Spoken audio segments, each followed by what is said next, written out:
Hi there, Alex here. Quick, less than 5 minute video on planning. Now, when I'm really talking about planning, I'm going to really be talking about Scrum planning more than anything else.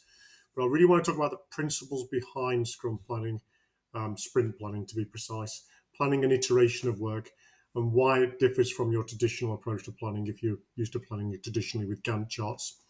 And it really comes back to the idea that what we're doing is we're planning the amount of scope we're going to be able to deliver rather than planning the time something's going to take or the resources that are going to be needed.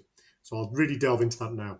So here's the traditional way to plan, and let's talk about Waterfall really, and this is why it's called Waterfall, right? Cascade.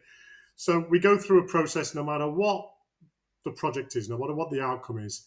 You get a project manager in, you give them the title of the project, the scope, and the due date. And they will go out and draw, sometimes in isolation, sometimes with the team. They will go right, we'll do the requirements, we'll do the design, we'll do the build and test. And that's how we'll deliver this. And they'll always start with the project plan rather than going into the detail of the requirements, which is always a bit of a frustration. Agile does this differently. We don't do these big things. We're going to break things up smaller. So straight away, what we're going to do is we're going to go and say, well, we'll get those 4 things. We're going to make them all smaller, but we're not going to reduce the scope. So first thing we do, we think small. So we're going to go, well, this is our backlog item. We're going to gather the requirements, do the design, build, and test all at once. But in order to do the entire project, we're going to keep sight of everything and put it into the backlog. So what we've ended up there is a backlog of the outcomes that the project's trying to deliver. And each one of those backlog items includes all steps within the life cycle. So now we've got a backlog.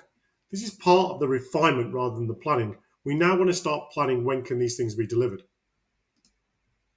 So we've got fixed time, we've got fixed resources. So what we're really doing now is we're going to make sure this is prioritized. We're going to make sure our highest thing to deliver is at the top. If you go and have a look at my progressive elaboration video, my minimal marketable feature video, that will talk about these, and my prioritization video as well. So what we're really looking to do is say, well, now it's in order. We have our things prioritized. We have them right-sized. We know that we can fit 2 things in every single iteration. The iteration might be called a sprint.